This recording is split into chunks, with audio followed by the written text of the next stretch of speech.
It's playoff time. I'm Tarek Fattel. It is playoff time, and I'm still Randy Rosenblum, and this is SoCal Prep Report. Still? It is.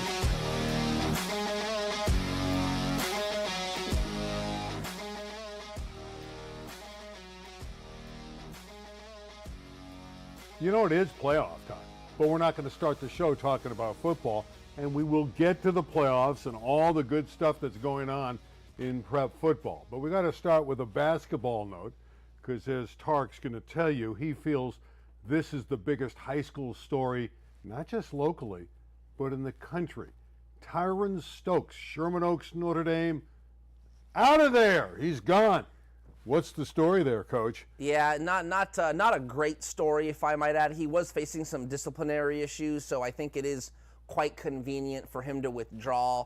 He was facing potential expulsion. He had already suffered, had been suspended earlier in the year.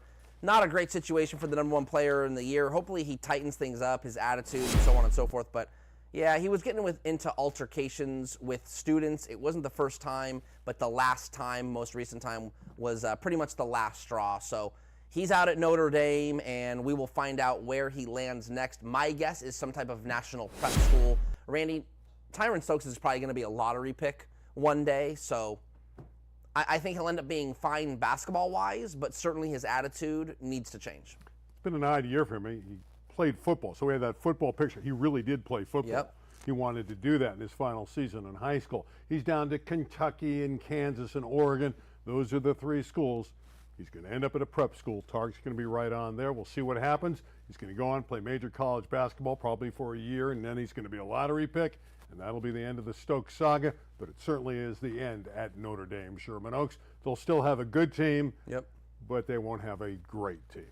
Anyway, let's turn our attention to prep football, and before we get to last week's key scores, and boy, did we have some great ones, we got to talk about some coaching ousters, and we'll start at St. Francis with Dean Harrington. The dean of coaching is gone. Yeah, you know, I talked to him a couple nights ago, and he said he was blindsided by all this. I think it was Tuesday night. And, yeah, they sat him down and said, hey, we're not going to renew your contract. You're out. And so, yeah, you're talking about a guy that's been at Alemany, Paraclete, and St. Francis, and he's won everywhere he's gone. In fact, here you are, Randy, back in 2022, if I'm not mistaken. You know, this is a guy that brought St. Francis to 2 CIF championships in 5 years. Now, they didn't win them, but that's pretty good success. I think he won 3 league titles. So very, very odd dismissal, if you ask me. Yeah, they went 2-8 this year, so that's not good. They struggled in their league, the Angeles League. They were 2-3. They finished 5th. But he's not the only big name that goes. Jay Serra is changing coaches as well. Victor Santa Cruz, who I interviewed before the season. I really liked the guy. Really, you know, a motivating type of individual.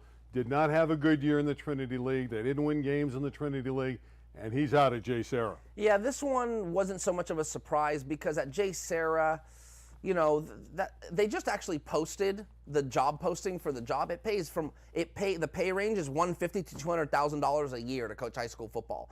So my point is it's a Trinity League team. They want to compete. They want to be better. Not only did they not win a lot of games, their scores were all lopsided. Most of them were. And so I think it was time to move on. Probably was, but I liked the guy because he was easy to talk to, very motivating. Former college guy. He coached in college. Just a great individual. We wish him the best of luck. All right, let's move ahead. You mentioned the Trinity League. They had the biggest game in the Trinity League this year, and it was won by Mater Dei over number 1 ranked St. John Bosco, 36-31.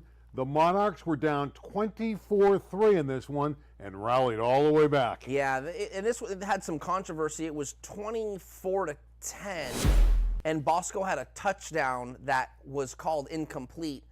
Later, the video showed that his foot was in, so that could have changed things. That would have made it 31-10 into halftime.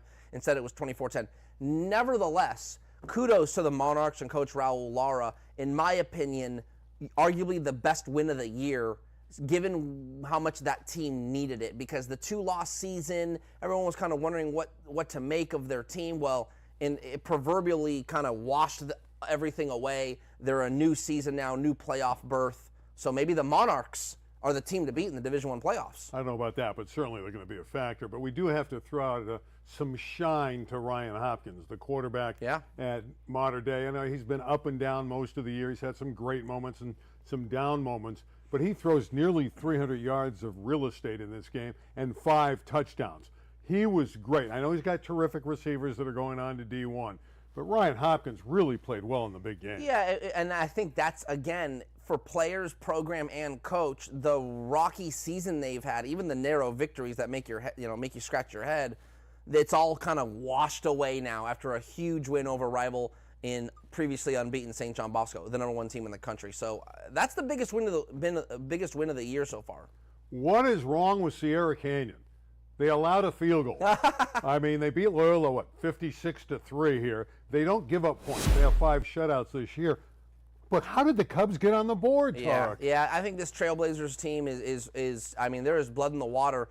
And if they needed more motivation or even more reason to be upset heading into the postseason, how about going 10-0 and dropping from number 2 to number 4? We'll talk about that, I'm sure, a little later in the show. But, man, to win out and dominate your league and do all you're supposed to and drop at the end of the year is mind-boggling. So I guarantee you they're a little bit fired up. Centennial wins again. This Corona team is playing really, really well. And they put 60 on the board. Chaparral's not a bad team, and they put 60 up. Yeah, Chaparral, if I'm not mistaken, got the number 2 seed in Division II and is going to have to play Chaminade now in Division II. Anyway, to your point, yeah, very good team. The Pumas, they know how to score. They got a good quarterback in Dane Weber. They're very capable. But, again, it's big, bad Corona Centennial. They've been playing big boy games and big boy football for a long time. You say know how to score. Well, last Thursday night, they knew how to score in Lakewood, California. Mission Viejo puts up 76, Los Alamitos 49. We did the game on LA 36. And actually, the Griffins were leading 49-48 with 10 minutes to go. The Griffins were just tremendous offensively. Lenny Ibar, number 28, was all over the field for them. Numerous touchdowns, numerous plays from different positions. He was phenomenal. The tight end there catching the TD on to Boise State. This was a really good offensive display when you score 49. But you score 49 and you come up 27 points short.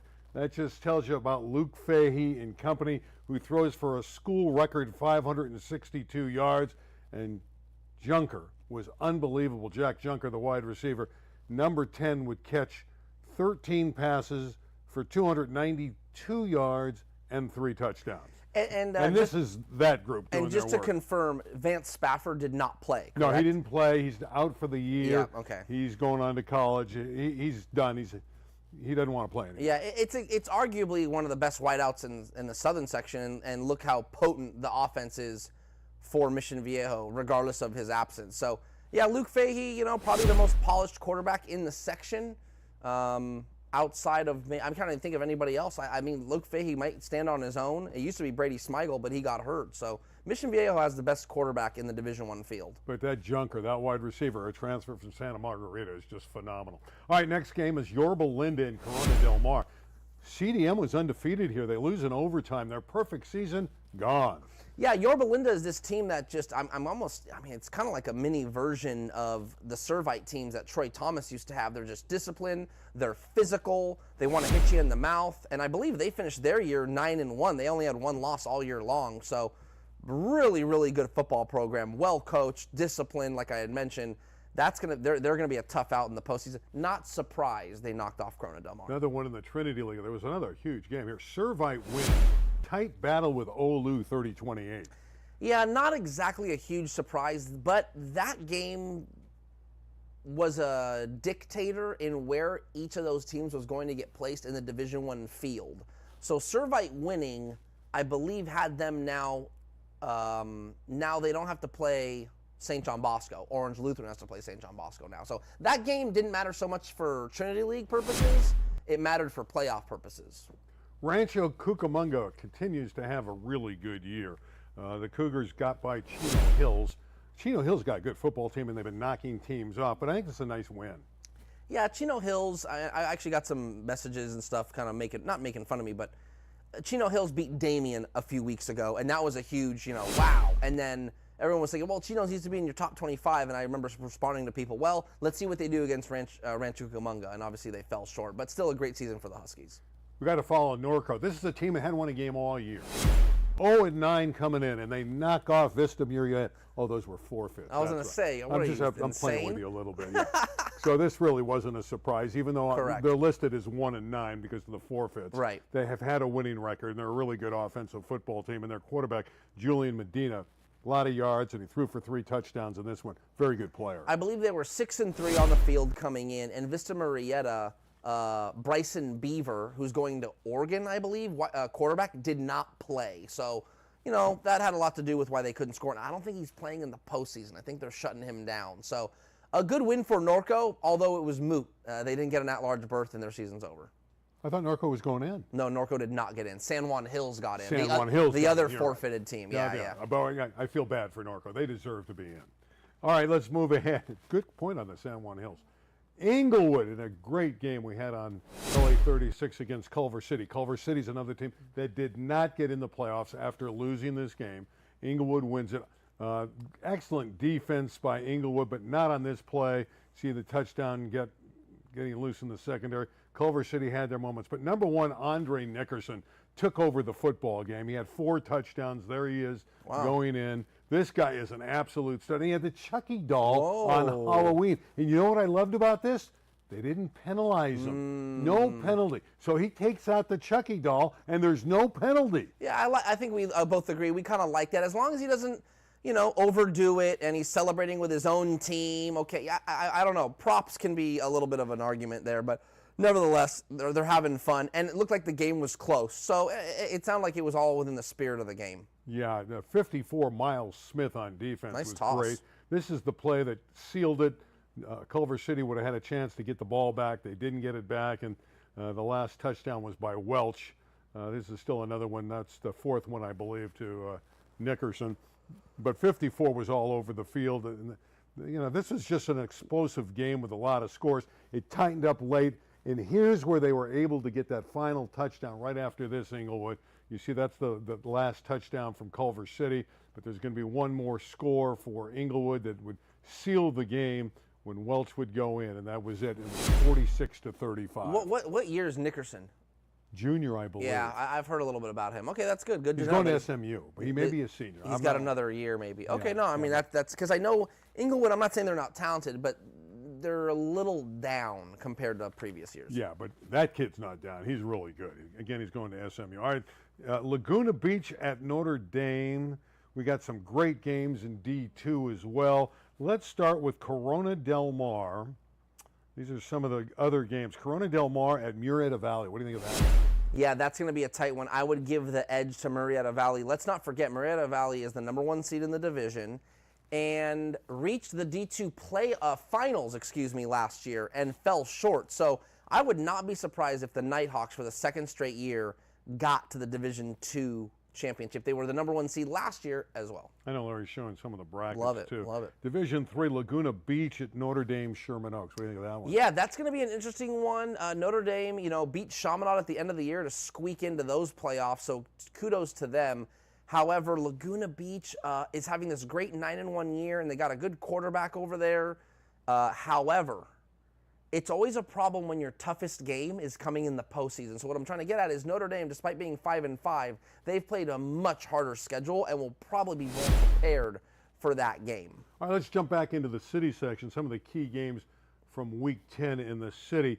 Carson and San Pedro was #1 against #2. You and I were both right on with this one with Carson and their great quarterback, Chris Field. Chris Fields runs for 2 touchdowns and throws for 3 more.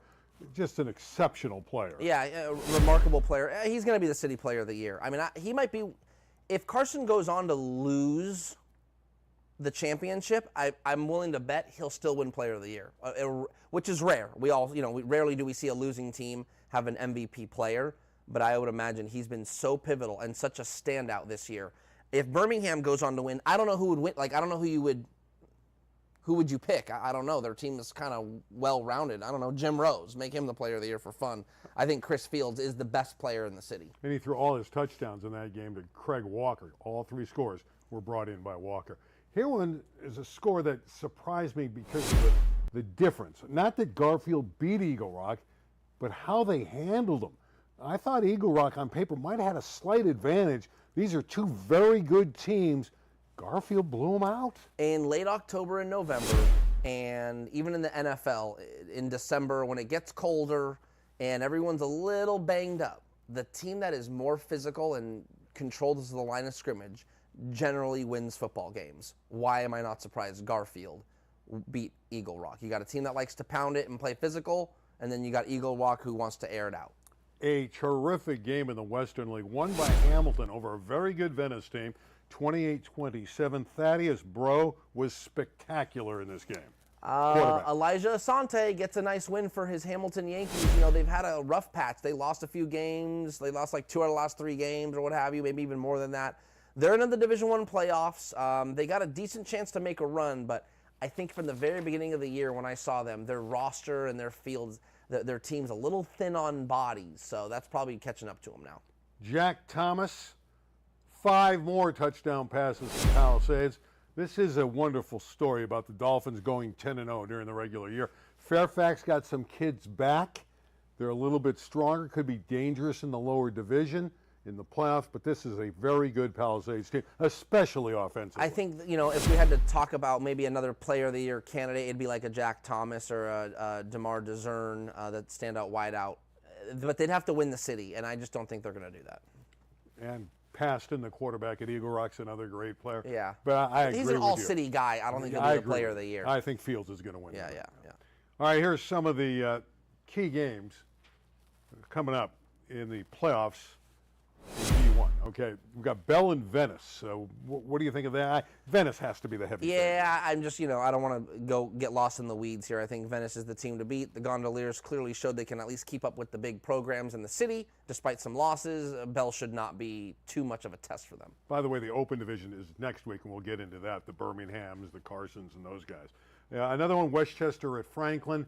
This is a really interesting game. This is a tough football game. Westchester a little bit better than people thought in the Western League. Franklin can really score. The next one, Hamilton at Gardena, is entertaining because you know, the quarterback Thaddeus Bro at Hamilton. That's an interesting game, isn't it? Yeah, and I think they have the star wideout Christian Leslie for Hamilton, who just broke a record. Yeah. So I mean, they've got some talent, but again, man, Hamilton is hindered by its numbers. So you hope that the athleticism and the skill can win them some ball games.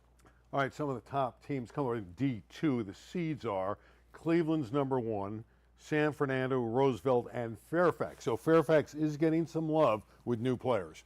Yeah, and you said this is Division 1, Division 2. D2. D2, yeah. Cleveland being okay, that's right.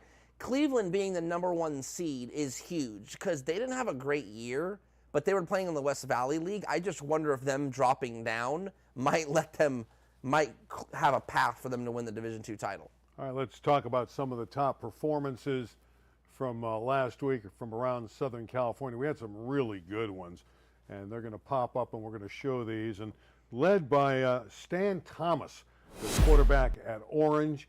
He throws for 317 yards, 3 touchdowns, and a win over Laguna Beach.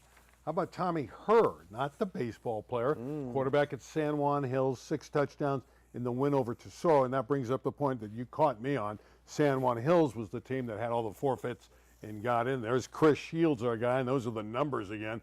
What a performance against San Pedro. That was number 1 against number 2, so that's phenomenal for Fields. Let's go back and get your thoughts on the San Juan Hills team getting in, Tarek. Yeah, you know, I think given the system, there was an at-large spot available for them, and their ranking was high enough, they got in. I don't know yet whether to decipher. I think the CF probably needs to implement some rulings like your rating's fine, but if you're going to have forfeits and it doesn't impact your ranking at all, there might be something wrong with that. So, yeah, they dropped from, I believe it was 8-2 to 1-8, and then they won their last game of the year to go 2-8 for the regular season. So 8-2 to 2-8 basically, and it really just didn't matter. They got into the playoffs. If you're Norco, aren't you upset? So, yeah, if you're Norco, you're upset. Let me tell you why, a little bit more detail. San Juan Hills was probably going to win their league. So not to get too lost in the weeds, but as you're counting automatic playoff berths, that would have been a spot San Juan Hills would have taken, an automatic. But now they become an at-large berth, they take an at-large spot. Which so is yes, Norco's. that could have been Norco's or Jay Serra's. So in theory, those two teams got hurt because San Juan Hills took an at-large spot when they were previously allocated for an automatic qualifying spot. I know that sounds confusing, but it answers your question. It is confusing. Well, right over my head, but I hope you could understand. Oh, gosh. A couple more names on our big board for top performances. Thaddeus Pro, I talked about the quarterback at Hamilton. There it is. That's just magnificent. Again, remember, he's a freshman, 448 yards and 3 touchdowns in that big win over Venice. And Luke Frith, there's another player from San Juan Hills, the wide receiver. How about 5 touchdowns at one game, Tarek? That's amazing. I hope Elijah Asante can keep Thaddeus Bro at Hamilton, but that's going to be a tall task. Sorry, last little sidebar there. Frith, hey, 5 touchdown catches. How about someone guard him? How about guard that guy? And we didn't double team him, something. Have someone else make you pay. We didn't put Luke Fahey up there because we talked about him during this highlight 562 package. Was it? 562, all the touchdown passes. Junker could have been up there too with nearly 300 yards of real estate and 3 touchdowns. All right, that brings us to the point counterpoint. Should Sierra Canyon been named the #1 football team seeding-wise going into the playoffs? They're not #1. Bosco is. I think it's obvious the answer is yes. You go 10-0. You are asked to deliver as many wins as possible. You do it in a perfect way, going 10-0 in 10 games. And what's more disheartening is after they lose a game, after they went 10-0, and St. John Bosco, the #1 team, lost a game, Sierra Canyon dropped from 2 to 4. I find it odd that you would penalize a team in the playoff standings after going 10-0. Not only, and then people go, oh, well, their strength of schedule. No. They absolutely made sure that there was no doubt in those final victories. The score, 56-3 over Loyola tells you they're trying to make sure everyone knows they are capable. They should have been the #1 seed. The computer got it right. St. John Bosco is #1 for a reason. I know they lost to Mater Dei, but you can't take them out of that perch because they lost to the mighty Monarchs.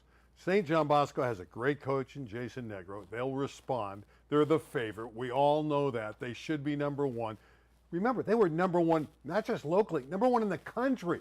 You're not going to take them off the #1 line. They got great players. Koa, the quarterback, has matured. Madden Williams is maybe the best, at least the most exciting wide receiver, and he may be the best wide receiver out there. He's very talented. Defensively, they're stout. St. John Bosco's #1. They're always there. I know that the team in Chatsworth, Sierra Canyon, had a great year, but they haven't proven in the playoffs they can win. I know it's supposed to be about right now, but history tells us that St. John Bosco is the better team, and they should be #1. And that's point counterpoint. You're laughing at me. I think it's funny because, look, man, the only way we can really look at rankings, in my opinion, is by asking the question, what have you done for me lately?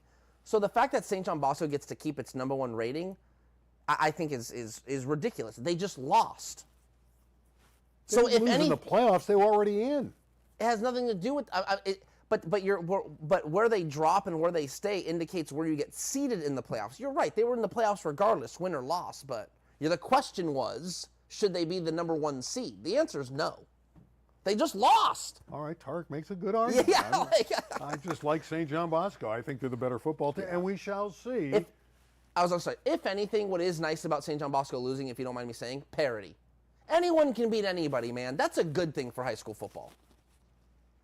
You're trying to tell me something? I think is my mic falling off? No, you're fine. Just keep going. Okay, we'll keep going. Somebody was gesturing like my mic was falling off. No, you're good. You can hear me, right? No, it might be like, I could see what he could be complaining about. Probably my. Our producers are always barking at us, I see this. man. One of these, I can't Just tell. let us live, man. Let us breathe. Golly. One of these collars, it's out of sync. Is it the other side? Just end the show 5 minutes early, I feel like man. Anyway, let's talk flag football. Well, you should have said something earlier. It's been I think it looks fine. I think it looks pretty good too. Not really. Flag football, the big one, is Saturday Oh yeah, night. that'll be fun. That'll be fun. Orange A Lutheran rematch. It's a double rematch against Jay Sarah. Jay Sarah beat him twice, 18-7 and 21-20. Okay, I didn't know Those are the only two losses. Olu's 24-2. Jay Sarah's 27-0. Now listen, I want you to listen to these quarterback stats, okay? Oof. I got them right here. 1,000,000 yards. McKenna Cook, your favorite player. Oh, yeah, she's fantastic. 6,713 yards, 109 touchdowns, 16 picks. Fun. Now the brilliant freshman, Kate Meyer, fine quarterback at Jay Sarah, these aren't shabby either.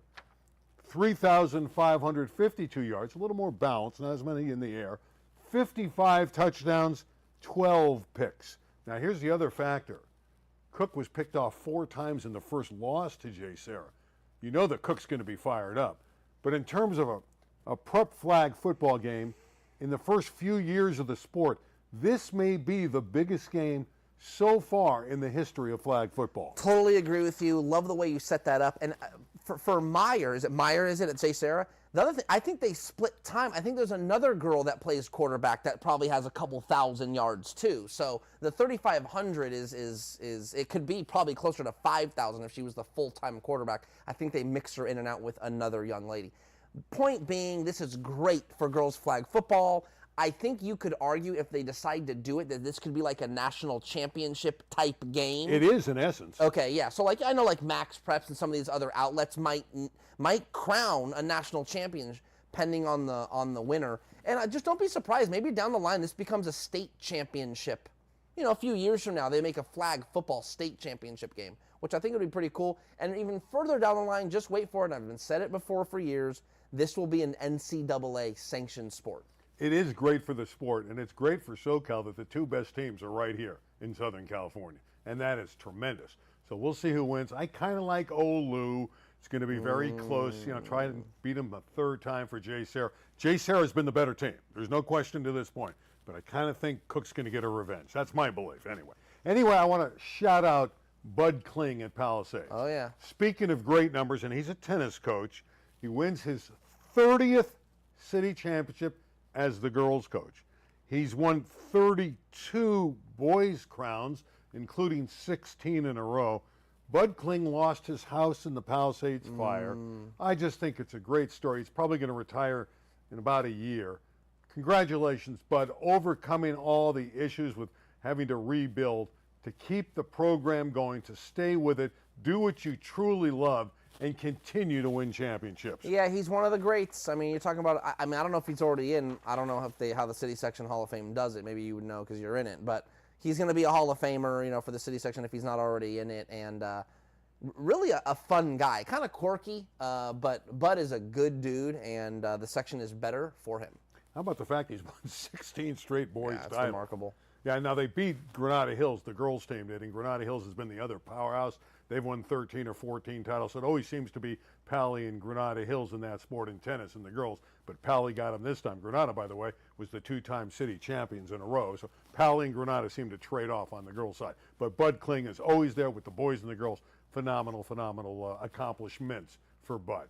Before we leave, talk about phenomenal accomplishments. We were conjecturing about the Dodgers in the World Series when we left last week. The Dodgers were down 3-2. We had given them an outside chance because I thought it was good for them to get out of L.A. and maybe have a chance in Toronto.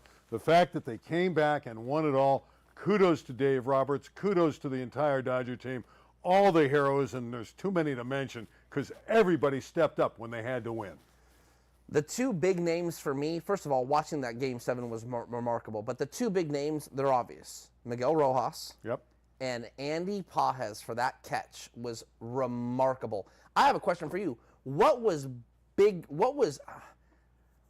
bigger play for you? The Pages catch or the Miggy home run? The Miggy play at second base to get him out at home. Okay, yeah, I mean, that's a good play, too. Oh, because it was Although so that was a close. force out. I mean, but it was by inches where in the outfield, man, that play that was a great catch, but he had the ball. There was no question. At home, you really had totally to disagree. hold your breath. Kike okay, if you look at the way where Pages came from to I make know. that catch, Phenomenal it was catch. remarkable. And he had to take out Kike, basically like dunked on him, which I thought was hilarious. But Kike's trying to catch this ball like that. If Pages doesn't come over there and just take control of that play, Kike ain't making that catch. That ball drops and the Dodgers lose. 3 or 4 cases the Dodgers could have lost Yeah, that's going back true, to the night before.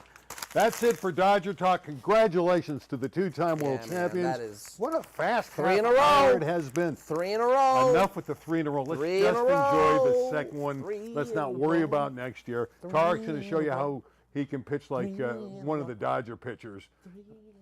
So enough with the 3 in a row. I missed. Clayton Kershaw, great career. Oh, Congratulations. man. We'll see One of you the greats. next week, right here on SoCal Prep Report. So long, everybody. Are you kidding me? How's Alden doing? He's not even.